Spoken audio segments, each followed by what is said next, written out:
Hello, my name's Louise and welcome to Cheshire East Libraries, a book I love. The book I'd like to share with you today is The King's Curse by Phillipa Gregory, and it is published by Simon & Schuster. The genre is popular historical fiction and it is the final book of the series The Cousins' War. The cousins are the Plantagenent princes and kings, and the series follows their rise and fall. The books are written in the first person and through the female voice of the queens and princesses. The final book, though, is set during the reign of Henry VII and his son Henry VIII, who had defeated the Plantagenet kings and taken the throne. The voice of Margaret Pole, granddaughter of Edward III, Plantagenet heir and an unwilling rival to the throne, is used throughout the novel.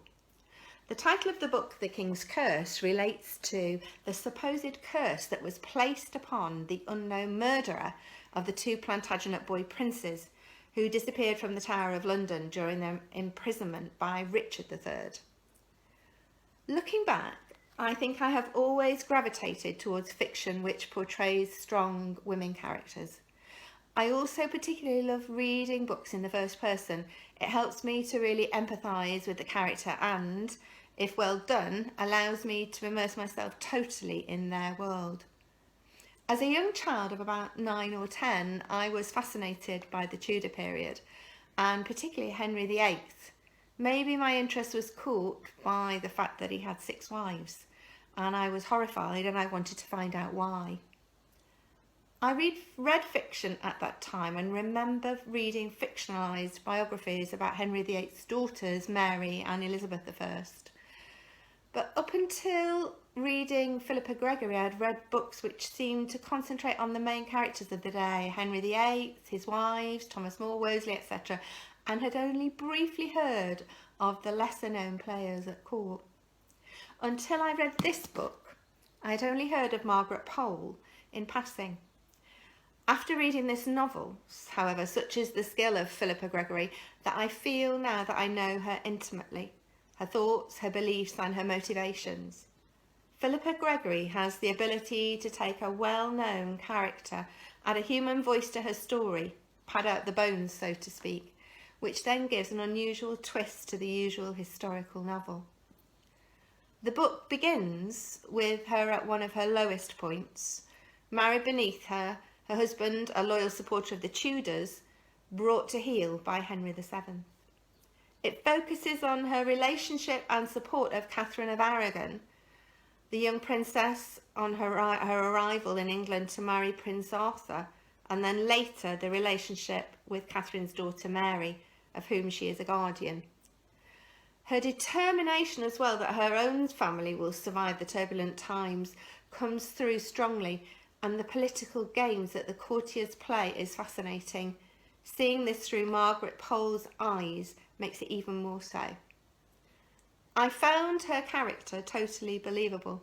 Her strength in adversity was admirable, but also her flaws and her inability to take what she believes is the right path had me empathising with this woman and made her appear all the more human. Phillipa Gregory writes in the present tense, which I also feel gives the sense of urgency and action to her writing. She interweaves a wide number of characters from the day who are often overlooked and only mentioned briefly in other novels I've read.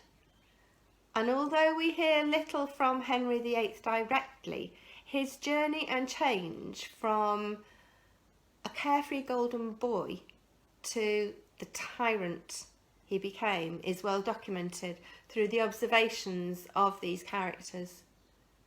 Phillipa Gregory is a historian.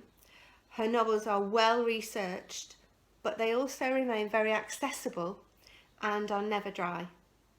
Even though I already knew the ultimate fate from previous reading about Margaret Pole and many of the characters in the book, it didn't lessen my interest. I knew their ending, but the journey towards it, the political games they played, the power of the king and the uncertainties of the time period is brought alive by Phillipa Gregory in the only way that she can. I I know that she has a great following, which I believe she deserves. If you want to be transported in these difficult times to another world, another time period, and escape for a while, then I would highly recommend that you try one of her novels.